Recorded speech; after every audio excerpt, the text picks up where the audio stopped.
15 വയസ്സുള്ള ആൺകുട്ടിയെയും കൊണ്ട് അവൻ്റെ അച്ഛനാണ് ചികിത്സയ്ക്ക് വന്നത്. ഇപ്പോൾ 10ാം ക്ലാസ്സിലെ പരീക്ഷയൊക്കെ കഴിഞ്ഞ് അവധിക്കാലമാണ്. അപ്പോൾ കഴിഞ്ഞ ഒരു 2-3 കൊല്ലമായിട്ട് സ്വഭാവത്തിൽ കുറച്ച് മാറ്റങ്ങളൊക്കെ വരുന്നു.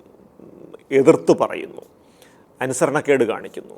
ഒരു കാര്യം ചെയ്യരുതെന്ന് പറഞ്ഞാൽ ഞാനിത് ചെയ്യും, നിങ്ങൾ എന്ത് ചെയ്യും എന്ന മട്ടിലുള്ള സംസാരം. പൊതുവേ അങ്ങ് ആകെ അസ്വസ്ഥനാണ്. പലപ്പോഴും ഇളയ സഹോദരനുണ്ട്, അവനുമായിട്ട് വഴക്കിടും. എന്നാൽ അതും സ്ഥിരമായിട്ടുള്ളൊരു വൈരാഗ്യമോ ഒന്നും ആ കുട്ടിയോട് ഇല്ല.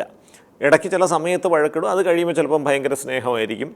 വീട്ടുകാരോടും അതുപോലെ തന്നെയാണ്. ഇതൊരു അൺപ്രഡിക്റ്റബിളായിട്ടുള്ളൊരു സ്വഭാവമായിട്ട് ഇങ്ങനെ വന്നുകൊണ്ടിരിക്കുന്ന ഒരു സ്ഥിതിവിശേഷമാണ്. സ്കൂളിലും ഇപ്പോൾ അധ്യാപകർക്ക് പരാതി വന്നു തുടങ്ങി. നന്നായി പഠിച്ചുകൊണ്ടിരുന്നൊരു കുട്ടിയാണ്, ഇപ്പോൾ പക്ഷേ ക്ലാസ്സിൽ വലിയ ശ്രദ്ധ കാണിക്കുന്നില്ല, പരീക്ഷയ്ക്ക് മാർക്ക് കുറയുന്നു. അപ്പോൾ ഇത് ഈ കൗമാരപ്രായത്തിലെ കുട്ടികളിൽ കണ്ടുവരുന്ന ഒരു വൈകാരിക പ്രശ്നമാണ്. ഡിസ്റപ്റ്റീവ് മൂഡ് ഡിസ്റെഗുലേഷൻ ഡിസോർഡർ എന്നാണ് പറയുന്നത്. അത് സമീപകാലത്ത് അത് വളരെയധികം വ്യാപകമായിട്ട് കാണുന്നുണ്ട്.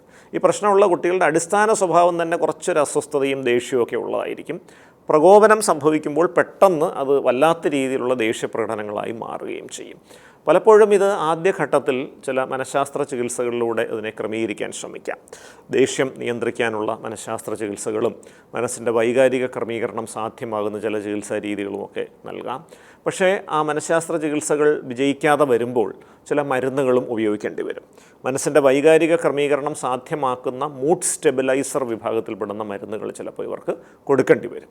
അപ്പോൾ കൃത്യമായിട്ട് ഈ മരുന്നുകളും ഈ മനഃശാസ്ത്ര ചികിത്സകളും സംയോജിപ്പിച്ചുകൊണ്ടുള്ളൊരു ചികിത്സാ രീതി സ്വീകരിക്കുകയും വീട്ടുകാർ കുട്ടി കാണിക്കുന്ന ഈ പെരുമാറ്റം ഒരു മാനസികമായ ബുദ്ധിമുട്ടിൻ്റെ ഭാഗമാണെന്ന് തിരിച്ചറിഞ്ഞുകൊണ്ട് ആ കുട്ടിയോട് സഹകരിക്കാൻ തയ്യാറാവുകയും ചെയ്താൽ ഇത് കൃത്യമായിട്ട് ഫലപ്രദമായിട്ട് നിയന്ത്രണ വിധേയമാക്കാൻ സാധിക്കും.